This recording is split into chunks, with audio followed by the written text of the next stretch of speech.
Karibu katika kipindi cha sintaksia ambapo tunaweka mwendelezo katika kategoria za kimuundo au kategoria za virai. Hivi leo tutaangalia ushahidi wa uwepo wa kategoria za virai. Je, katika Kiswahili kuna kategoria za virai? Tunakuja kuthibitisha kwa ushahidi ufuatao. Kwanza tutaanza na ushahidi wa kisintaksia ambapo tutaangalia nafasi inayochukuliwa na kirai katika tungo. Ambapo hapa tutaangalia majaribio matatu ya Occam. Ambapo tunaona jaribio la kwanza ni jaribio la ubadala, yaani kifungu cha maneno kuchukuliwa na kifungu kingine cha maneno badala yake, ambapo tunasema kwa mfano, watoto watavaa suruali nyeusi kama wazazi wao watavaa suruali nyeusi. Unaona kuna kirai ambacho kinajirudia, hivyo kirai kimoja tutakitoa na kuweka kibadala chake ambacho itasomeka kuwa watoto watavaa suruali nyeusi kama wazazi wao watafanya hivyo. Watafanya hivyo ni kibadala cha kifungu watavaa suruali nyeusi. Jaribio la pili ni jaribio la uhamishaji. Hapa tutahamisha nafasi ya kirai na kuipeleka upande wa pili. Kwa mfano tunasema chumbani kwa watoto kuna nguo nyingi sana. Hapo tutahamisha kirai, sharti kihame kikiwa kizima na kisihame nusu. Mfano kitakuwa kuna nguo nyingi sana chumbani kwa watoto, lakini hatuwezi tukahamisha kwamba tukasema kwamba kwa watoto kuna nguo nyingi sana chumbani. Hiyo haitaleta maana, lazima kirai ukihamisha kikiwa kizima. Hiyo inatutia kwa virai tunavyo. Jaribio la tatu ni jaribio la uambatanishaji. Hapo utakuwa na tungo mbili ambazo zinajirudia katika vipashio vyake, hivyo utatakiwa kuziunganisha kwa kutumia aidha kirejeshi. Kwa mfano tunasema sentensi ya kwanza, mtoto amedokoa chakula.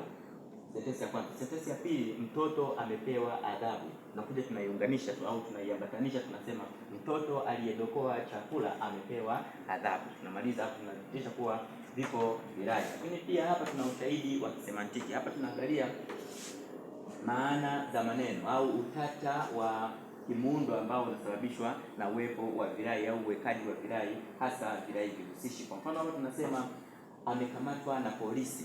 Hii inaleta hiki kirai na polisi ndicho kinacholeta utata katika tungo hii, kuonyesha kwamba huyu mtu na pamoja na polisi wote wamekamatwa, lakini maana ya pili ni kwamba polisi wamemkamata mtu fulani. Hiyo ni maana, ni dhana mbili ambazo zinasababishwa na kirai kihusishi. Lakini pia mfano wa pili, amekula wali na kuku. Manake hapa kuna maana mbili. Maana ya kwanza ni kwamba yeye pamoja na kuku walikula wali, lakini maana ya pili ni kwamba alikula wali kuku. Ushahidi wa tatu ni ushahidi wa kimofolojia, ambapo ushahidi wa kimofolojia tunaongelea katika Kiswahili unadhihirika kwa kiambishi kipatanishi vi, ambacho hiki kikitumika kuunganisha nomino mbili zinazounda kirai nomino zilizounganishwa na kiunganishi, inatumika vi ambazo zinatoka katika ngeli tofauti. Sharti nomino hizo zitoke katika ngeli tofauti, ndipo inaonekana hiki kiambishi ambacho kinapatanisha kirai. Kwa mfano unasema maji na unga vimemwagika chini. Hauwezi ukasema maji na unga umemwagika. Tunasema maji na unga vimemwagika chini, kwa sababu haya maneno yanatoka katika ngeli tofauti. Hivyo tuna kiambishi vi ambacho kinawakilisha maneno haya yote. Lakini pia tuna mwalimu na madawati vimeletwa shuleni. Maanake hatuwezi tukasema mwalimu na madawati yameletwa wakati kuna nomino mbili zinazotoka katika ngeli tofauti. Hivyo tutalazimika kutumika vi ili kuwasilisha hizi aina zote zinazounda kirai hiki, kirai nomino.